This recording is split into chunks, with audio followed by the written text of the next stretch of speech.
Então agora a gente vai tratar da corrente alternada, né, com uma carga capacitiva, né? Então basicamente é o que? Eu tenho uma fonte que oscila e vou acoplar ela num circuito que tem um capacitor, ok? E aí vamos analisar o que acontece, o que tem de diferente. Então, como regra, a gente primeiro aplica, né, lei das malhas, certo?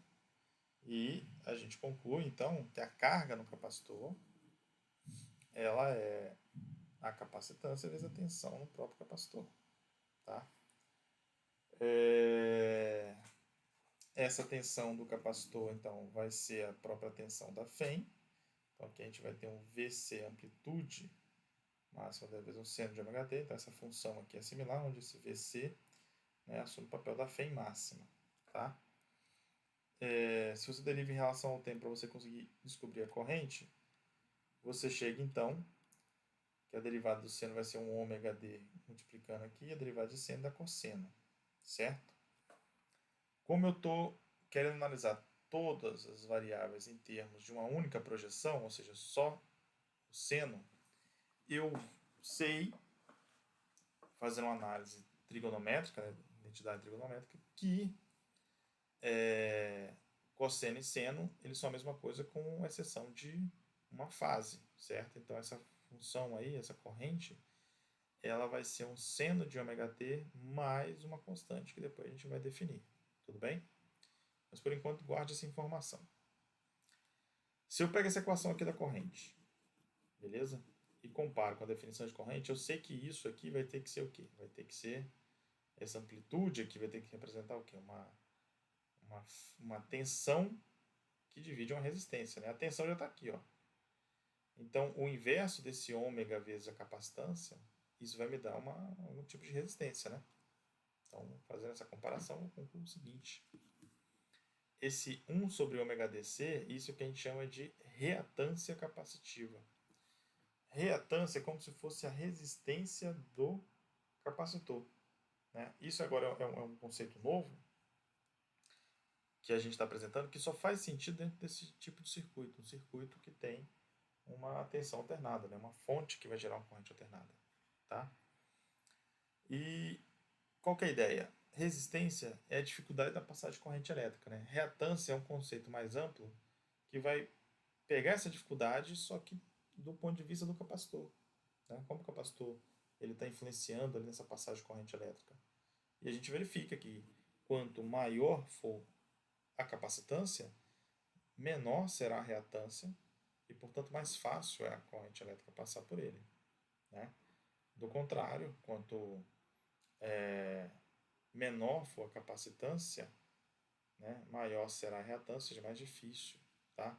Perceba que eu obtive esse resultado, que é como se fosse, entre aspas, né, a resistência do capacitor, tá? Eu obtive esse resultado comparando aqui, ó, esta amplitude, né, ou seja, a amplitude da corrente elétrica vai ser igual à amplitude da FEM dividido pela resistência, né? Então a FEM já está aqui no VC, ó. Isso aqui já é a minha tensão.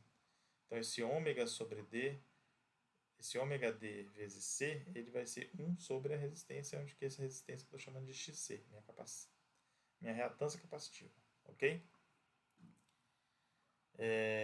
Então, se você comparar aqui, ó, a amplitude da tensão, né, no meu capacitor vai ser igual à amplitude da corrente vezes a reatância. Esse cara aqui é como se fosse minha resistência.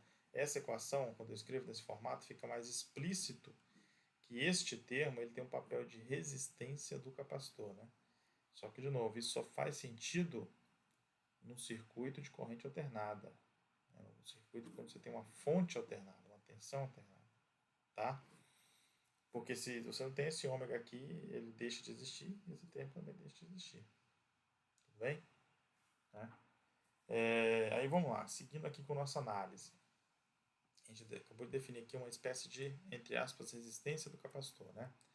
Seguindo aqui com a nossa análise, né, com o que a gente tinha comentado, eu sei que a diferença entre cosseno e seno é um ângulo. Então, a minha corrente aqui, eu obtive que um termo aqui constante, né, esse ômega dCVC é a amplitude da minha corrente máxima, vezes um cosseno. Se eu for comparar isso com minha carga, né, e com minha tensão é exatamente o que está aqui, ó. É um seno de ômega. Então, para converter esse cosseno de ômega t em um seno, isso vai ser o quê? Vai ser um seno de ômega t mais 90. Então, esse 90 graus aqui, ó, ele é a constante de fase da minha corrente. Então, o que eu estou querendo dizer? Que a minha corrente, ela está adiantada da minha tensão em 90 graus, ou a minha tensão está atrasada em 90 graus da minha corrente. Tudo bem? Então, quando eu faço essa comparação aqui, eu percebo que o capacitor, ele tem como efeito, né, se atrasar a corrente da sua tensão em 90 graus, tá? Né? E lembrando lá de fasores, a gente sabe que a gente pode representar um comportamento oscilatório de uma seta que gira, essa seta a gente chama ela de fasor.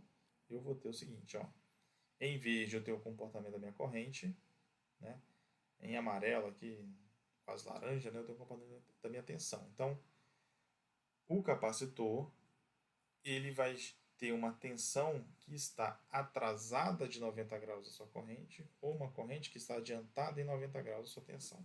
Então, ou seja, vai ter uma defasagem. Isso aqui é o nosso ângulo de fase, nossa constante de fase. Vai ter uma defasagem de 90 graus. Tá? Então, você representa essa defasagem em termos das funções aqui, ó, nesse gráfico. Você percebe que quando esse cara aqui está no máximo, né, minha função vai estar no zero, né, e quando minha tensão está no máximo, minha corrente vai estar no zero. Então, isso que indica minha defasagem de 90 graus. Tá? E aí eu posso fazer essa representação nesse formato desse gráfico da figura A ou através dos fasores, ou colocando um vetor. Ambos giram com essa frequência aqui de ômega d, só que um vetor está à frente do outro 90 graus. Tá? Então, este é o efeito de um capacitor dentro de um circuito que tem uma fonte alternada. Beleza?